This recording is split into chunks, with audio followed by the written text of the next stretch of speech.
अस्सलाम वालेकुम, मैं हूं आदिल निज़ामी और आप देख रहे हैं मेरा डिजिटल चैनल।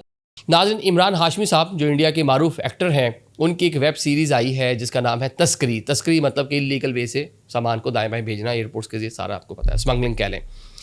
अब जनाब ये तस्करी के अंदर बताया कि किस तरह लोग पैसा, किस तरह कीमती घड़ियाँ और किस तरह सोना, ईंटें, पूरी बिस्किट्स किस तरह स्मगल करते हैं, किस तरह वो नेटवर्क काम करते हैं, किस तरह लोकल्स एयरपोर्ट पर उनको सपोर्ट हासिल होती है। ये पूरा एक नेटवर्क होता है, पूरे के पूरे कार्टल होते हैं, वो पूरा बड़े मजबूत लोग होते हैं, पूरे की पूरी शिफ्टें बदलवा देते हैं।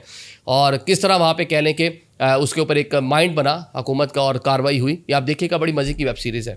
अब जनाब कराची के जिन्ना इंटरनेशनल एयरपोर्ट पर इसी वेब सीरीज़ के कुछ मनाजिर देखने को मिले।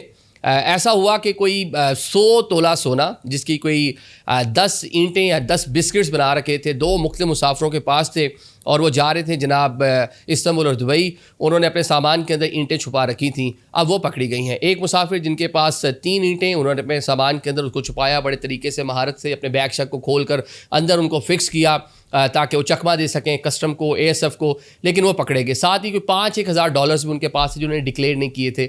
अब इनको तहवील में ले लिया गया। उसी टाइम पीरियड में एक और मुसाफिर पकड़ा जाता है जो जा रहा था जनाब इस्तांबुल। उसके पास जनाब 7 ईंटें थी, जिसके अंदर टोटल जो सोना है वो कोई 70 तोले। मजमूई तौर पर इनकी अगर मालियत लगा लें दोनों का मिलाकर, ये कोई 100 तोले सोना बनता है, 10 ईंटें बनती हैं और पैसे इसके बनते हैं कोई 5.25 करोड़ के करीब। एक ख़तीर रकम बनती है। और जो दूसरे मुसाफिर हैं उनके पास $7,000 उनके पास थे, वो भी उन्होंने डिक्लेयर नहीं किए थे। उन्होंने बड़ी महारत से उसको छुपा रखा था। तो ये कह लें कि ये एक ही वक्त में चीज़ें मैनेज करके या नई चीज़ें मैनेज करके किसी भी तरीके से एक ही टाइम पीरियड में उन्होंने एयरपोर्ट क्रॉस करने की कोशिश की और दोनों को जनाब कस्टम्स ने और जो ASF है उसने पकड़ लिया, तहवील में ले लिया। अब इनके खिलाफ मुकदमा दर्ज हो गया। अब डेफिनेटली पता चलेगा कि पीछे कौन है, कौन सा नेटवर्क है, बाहर कौन ऑपरेट कर रहा था, किसके पास जाना था।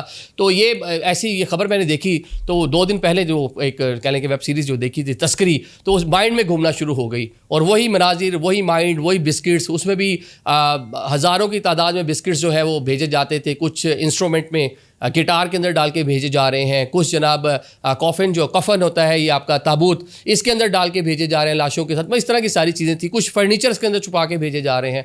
तो वो जो रियल लाइफ में जो सारी चीज़ें हमारे एयरपोर्ट्स पे होती हैं वो उसी की अक्कासी कर रही थी। और साथ में कस्टम को किस तरह, एयरपोर्ट पर सिक्योरिटी को किस तरह मैनेज किया जाता है, वो उसकी अक्कासी कर रही थी। लेकिन चलें, एनी हाउ, अब इसमें ज़रा देखते हैं कि एक अच्छी चीज़ हो गई है कि हमारे यहाँ एक कार्रवाई भी हुई और कोशिश हुई, पकड़े भी गए।